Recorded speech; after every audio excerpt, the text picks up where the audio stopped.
ሰላም ውድ የዩቲዩብ ተከታታዮቼ እንዴት ናችሁ? እንግዲህ ባለፈው በነገርኳችሁ መሰረት አሁን ባለንበት ሁኔታ ያው ሜካፕ አላቀርብም፣ ግን የምችለውን ምግቦች አሳያችኋለሁ። እንግዲህ እንደምታዩት ይሄ ለቁርስ የሚዘጋጅ በተለይ ለልጆች በጣም ተመራጭ ነው። እንዴት እንደሚሰራ አሳያችኋለሁ ማለት ነው። በነገራችን ላይ ሜካፑን አልተውኩትም። አሁን ግን ያው ከቤት መውጣት በማንችልበት ሁኔታ ላይ ባለፈው ቪዲዮ ላይ እንደገለጽኩት ሜካፕ አድርጉ ብላችሁ ያው የታርገነው ልንወጣ ነው የሚል መልስ ስላለ ያው አንዳንዶቻችሁም እንደዚህ ቤቲ ከሜካፕ ለየት ያለ ምግቦች አሰራሮችንም የጠየቃችሁኝ ያላችሁ በቅርብ የምታውቁ ጓደኞቼ ማለት ነው። ያው እንግዲህ በሱ ተስማምቼ ለጊዜው የማውቀውን የምግብ አሰራር አመጣላችኋለሁ ማለት ነው። ያው ያለንበት ሁኔታ አስቸጋሪ ስለሆነ እቺ ጊዜ እስከምታልፍ ቤታችን ውስጥ ሆነን በቅርብ በምናገኛቸው ነገሮች እንደዚህ መስራት እንችላለን። ዛሬ ያመጣሁላችሁ ለልጆች በተለይ ልጆች የሚወዱት እንደ ፒዛ አይነት ማለት ነው። የፒዛ አይነት ጣዕም ያለው ግን ፒዛ አይደለም፣ በቶስት ምናምን የሚሰራ ነው። በጣም አሪፍ ነው። ልጆች በጣም ይወዱታል። ያው ልጆች ያልኩበት ምክንያት ጾምም ስለሆነ የምትጾሙ ለልጆቻችሁ ብትሰሩ፣ ማትጾሙ ደግሞ ለራሳችሁም ለየት ያለ እንደዚህ አይነት ቆንጆ ቁርስ አቅርባችሁ በተለየ መልኩ ራሳችሁን ዘና ማድረግ ትችላላችሁ ማለት ነው። እንግዲህ ከዚህ በመቀጠል ወደ ቪዲዮ ነው የምወስዳችሁ። ለሱ ምን እንደሚያስፈልግም አሳያችኋለሁ ማለት ነው። ተከታተሉኝ። ያው ቪዲዮን ከወደዳችሁት እንደተለመደው ላይክ፣ ሼር፣ ኮሜንት፣ ሰብስክራይብ በማድረግ ተከታዮቼ ሆኖ እያልኩኝ ጠይቃለሁኝ። ቀጥታው ወደ ቪዲዮ። የሚያስፈልገን ነጭ ሽንኩርት እና ቀይ ሽንኩርት፣ እንቁላል፣ ድንች፣ እንደዚህ አይነት ከለር ድንች ትናንሿ እና እዚህ ጋር ቲማቲም። ይሄ ሁሉ ቲማቲም አያስፈልገንም፣ አንዷን ነው የምንጠቀመው። እንዲሁም ደግሞ እንደዚህ በከለር ቃሪያዎች የማያቃጥለውን ያው ለልጆች ስለሆነ የማያቃጥለውን እና ደግሞ እንደዚህ አይነት ዳቦ ያው እኔ የምጠቀመው ብራውን ብሬድ ስለሆነ ነው እንጂ የፈለጋችሁትን አይነት ዳቦ መጠቀም ትችላላችሁ። ጨው አለኝ እዚህ ጋር ደግሞ ኦሊቭ ኦይል አለ።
እንደዚህ አይነት ስፕሬይ ያው ኦሊቭ ኦይል ነው ትረጫላችሁ እቃችሁ ላይ አብረን ውስጥ ለመንከተው።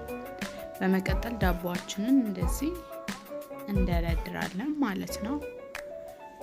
እንደዚህ አይነት ብሩሽ ካላችሁ ነው፣ ከሌላችሁ ማንኪያ መጠቀም ይቻላል፣ ችግር የለውም። ከዛ ቀስ እያለን እንቀባዋለን ማለት ነው። በደንብ ዳቦው እስከሚረስ ድረስ በደንብ እንቀባዋለን።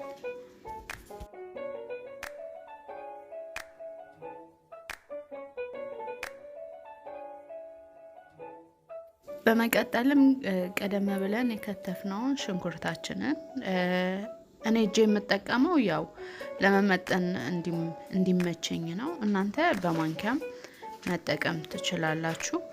በመቀጠል እንደዚህ ቃሪያዎቹ የተለያየ ቃሪያ ያለው ወቀጥለን ደግሞ ቲማቲማችንን ከዛ ነጭ ሽንኩርት ሳናበዛ፣ ያው ነጭ ሽንኩርት ማንወድ ከሆነ ባናደርግም ችግር የለውም። ግን ነጭ ሽንኩርት ያው ለመድኃኒትነት በተለይ አሁን ባለንበት ሁኔታ በጣም አሪፍ ስለሆነ ነጭ ሽንኩርት እናደርጋለን። ከዛ ቺዝ፣ በነገራችን ላይ ጨው የምትፈልጉ ቺዙን ከማድረጋችሁ በፊት ጨው ማድረግ ትችላላችሁ። እኔ ያው ስለማልፈልግ ነው። ከዛ አቭናችንን 350 ዲግሪ እናደርጋለን። ከዛ እዛው እሱ እስከሚደርስልን ድረስ ድንቻችንን እንዴት እንደምንሰራ እናያለን ማለት ነው። የጋለ መጥበሻዬ ላይ ድንቹን እንደዚሁ ሳንልጠው ከነልጣጩ ነው የምናደርገው።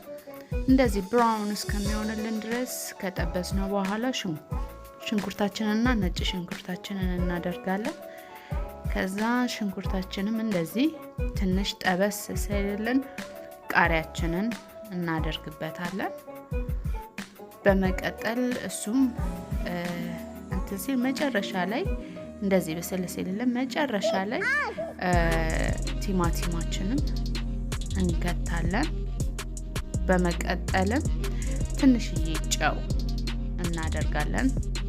እኔ ውሃ ያደረኩበት ምክንያት እኔ ጋር ያሉት ልጆች ለስለስ ያለ ስለሚፈልጉ ነው። እናንተ ግን ውሃ አለማድረግ እንደዚህ ጥብስ አድርጋችሁ እንደዛ መጠቀም ትችላላችሁ ማለት ነው። እንደዚህ በመጠኑ ጨው እናደርግና በደንብ እናዋህደዋለን።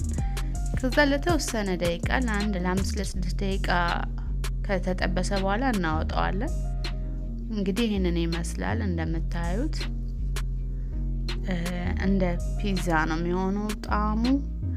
እንደዚህ እንላለን። ይሄ ደግሞ ያው ማስጌጫችን ነው። የተለያየ ነገር እናንተ ለማስጌጫ መጠቀም ትችላላችሁ። ጌጡ ማውጫውም ደግሞ በየተለያየ ሱፐርማርኬት ውስጥ ይገኛል። እስኪ አሁን ደግሞ ልጆቹ ይቅመሱትና ምን እንደሚሉ ከነሱ እንስማ።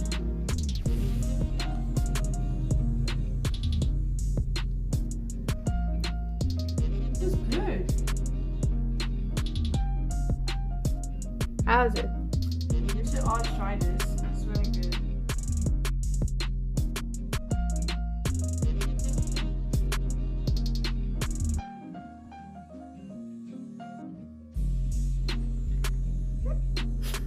But I'm gonna make that for the